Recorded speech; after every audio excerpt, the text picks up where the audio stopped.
Brent and Ryan in the morning.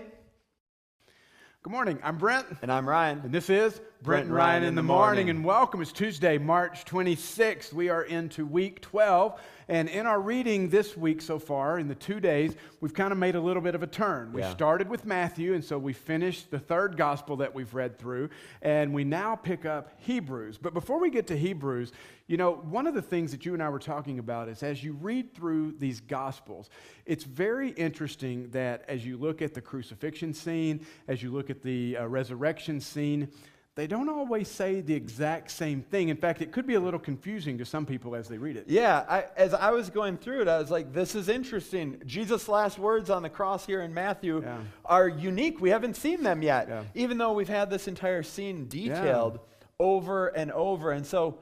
Well, and even with the resurrection, you have the ladies going to the tomb, and then there's one angel, and there's two angels, and then the guys come, and then, I mean, it's just, there's this whole different story. And so one of the things people try to do when they look at this is they say, oh, well, because there are differences, it can't be true.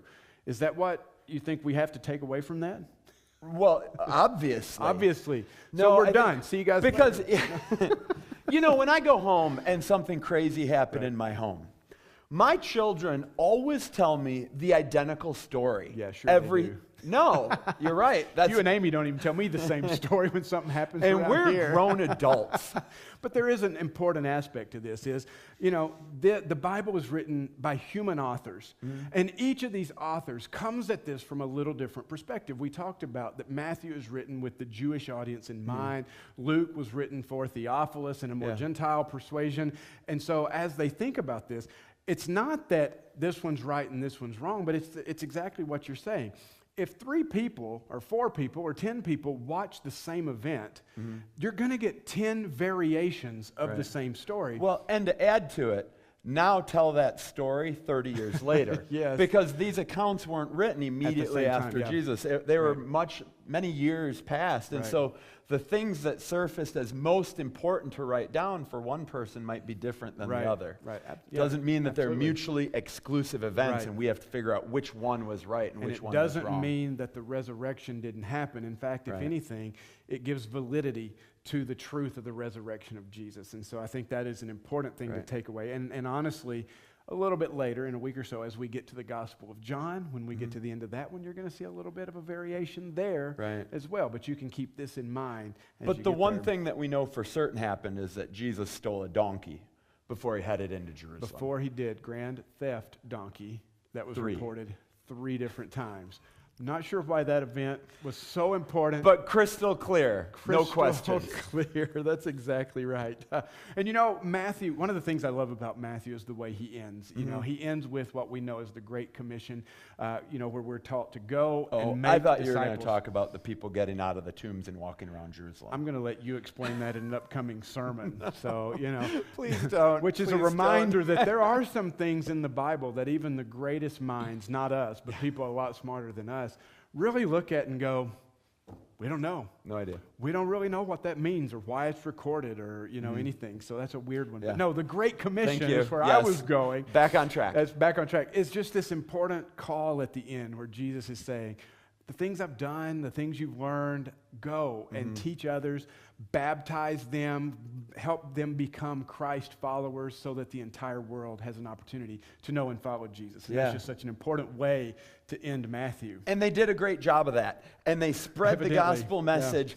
And then we get to the next day's reading, the book of Hebrews, which is this letter written to all these people. Have you ever read Matthew and Hebrews together before? Never in my entire life. And when they put them together, I was like, this is genius. Because the audience that Matthew is writing to and the author that the audience that the author of Hebrews was writing to were the same. One, Matthew is trying to get Jewish people who weren't yet sure about Jesus to say, yes, he is the Messiah. And then Hebrews is writing to those who are followers of Jesus saying, I know life's getting really hard for you, and I know you're being persecuted right now, but keep pressing on. I personally thought Hebrews was written just for you.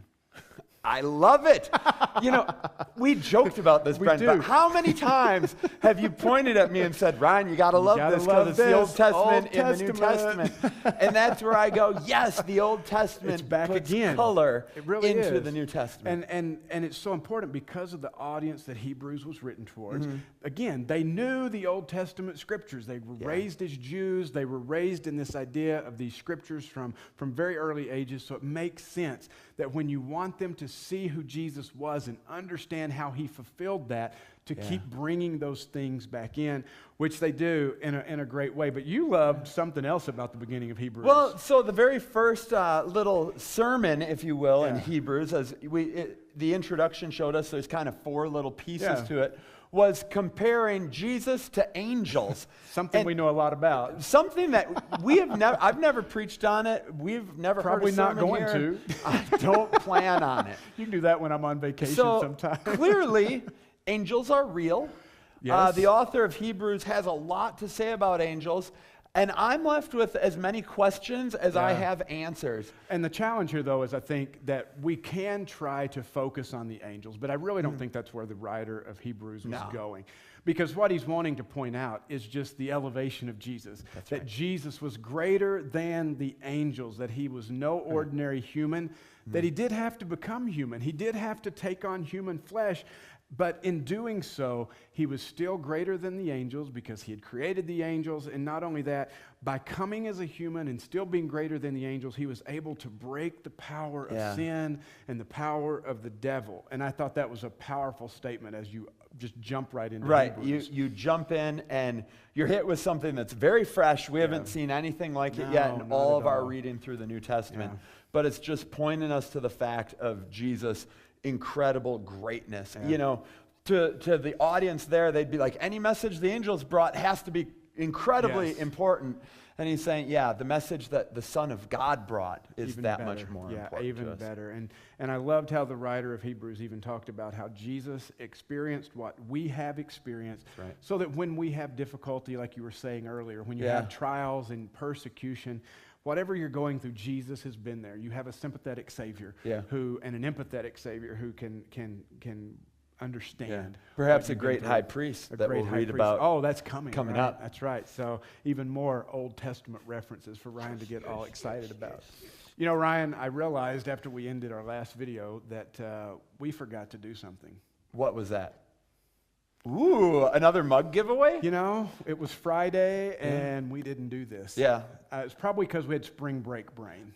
It happens. It happens. We wish that we were somewhere else and we just forget to take care of business. And so now that spring break is over and we're back to the grind. That's right. We need to give away a mug today. We do. Who should it be? And you know what? I saw somebody has really liked a string of our videos on Facebook. And so mug today is going to go to Pat Berg. So congratulations, Pat. Thanks for watching. Thanks for liking and commenting on these videos. We got more. You may have noticed we have new mugs up here. So if you want one of these great mugs, we're going to give all this stuff away eventually. So like these videos, comment, let us know that you're with us, and keep going. We've got to get through Hebrews. We're going to keep going this week through Hebrews. So I'm excited. It's going to be great. So this has been another wonderful episode of Brent and Ryan in the morning. We'll see you guys later.